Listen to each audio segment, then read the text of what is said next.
ನೀವು ಯಾವತ್ತಾದ್ರೂ ಮನುಷ್ಯನ ಬದುಕಿನ ಬಗ್ಗೆ, ಮನುಷ್ಯನ ಜೀವನದ ಬಗ್ಗೆ, ಅವರ ಬದುಕು ಕಟ್ಕೊಡೋದ್ರ ಬಗ್ಗೆ ಒಂದು ದಿನಕ್ಕಾದ್ರೂ ಇವ್ರು ಯೋಚನೆ ಮಾಡಿದ್ರು? ಅವರು ವಿರೋಧಿಸ್ತಾರೆ, ನೀವು ಓಲೈಕೆ ಮಾಡ್ತೀರಾ?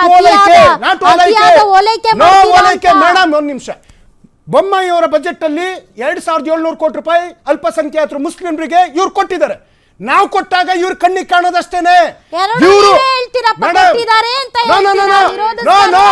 ಮೇಡಮ್ ನೀವ್ ಹೇಳಿದ್ರಿ ಓಲೈಕೆ ಅಂತ.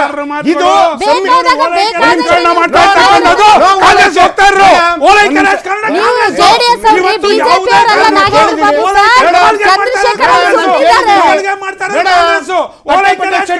ಚಡ್ಡಿ ಬಂದ್ರೆ ನಾವೇನು ಮಾಡಕ್ಕಾಗಲ್ಲ. ಅವ್ರ ಚಡ್ಡಿ ಕತೆ ನಿಮ್ಗೆ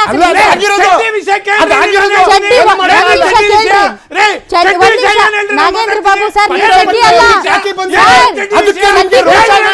ನಾಗೇಂದ್ರ ಬಾಬು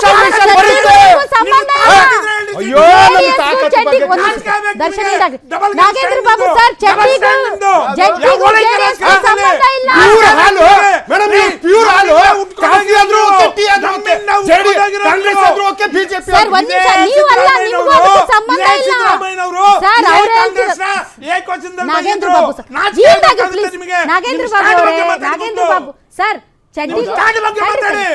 ಚಡ್ಡಿಗೂ ನಿಮ್ಗೂ ಸಂಬಂಧ ಇಲ್ಲ. ಅವ್ರು ಬಿಜೆಪಿಗೆ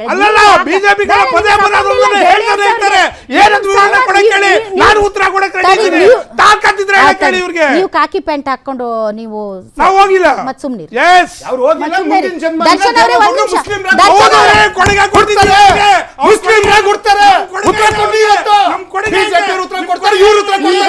ಪಾಯಿಂಟ್ ಬರ್ರಿ,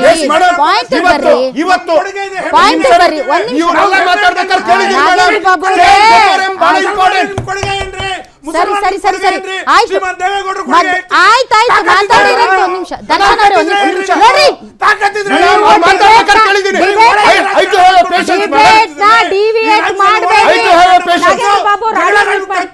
ನಾಗೇಂದ್ರ ಬಾಬು ಅವ್ರು ಆಡಿಯೋ ಮ್ಯೂಟ್ ಮಾಡಿ ಎಷ್ಟು ಹೇಳಿದ್ರು ಕೇಳ್ತಿಲ್ಲ ಅಲ್ರಿ. ನಿಮ್ಗೆಲ್ಲರಿಗೂ ಒಟ್ಟ ಅವ್ರ ಚಡ್ಡಿ ಮೇಲೆ ನೀವು ಚಡ್ಡಿ ಒಳಗಿರುತ್ತೀರಿ, ಚಡ್ಡಿ ಒಳಗಿರುತ್ತೆ ಹೊರಗೆ ಕಾಣಲ್ಲ. ಹಳ್ಳಿ ಕಡೆ ಮೇಡಮ್, ಹಳ್ಳಿ ಕಡೆ ರೈತರು ಗದ್ದೆಗೆ ಹೋದಾಗ ಚಡ್ಡಿನ ಹಾಕೊಳ್ಳೋದು ಅಷ್ಟೇನಲ್ಲ. ನಮ್ದು ರೈತರಿಗೆ ಒಂಥರ ಯೂನಿಫಾರ್ಮ್ ಬಿಡಿ, ಅದ್ರಲ್ಲಿ ಏನ್ ಕೆಲಸ ವ್ಯವಸ್ಥೆ ಮಾಡುವಂತ ಮೇಡಮ್. ಆಯ್ತು ಬಿಡಿ, ಇವರು ಮಾತಾಡುವಾಗ ಕೇಳಿದ್ದೀನಿ ಮೇಡಮ್, ಅವ್ರಿಬ್ರು ಮಾತನಾಡುವಾಗ ಆಯ್ತು. ನಾನು ಬ್ರೇಕ್ ತಗೊಂಡು ವಾಪಸ್ ಬರ್ತೀನಿ. ಬಾನು ಮುಷ್ತಾಕ್ ಅವರು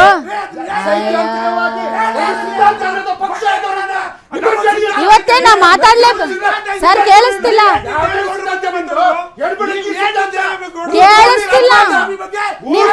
ನಿಮ್ ಮಾತು ಕೇಳಿಸ್ತಿಲ್ಲ.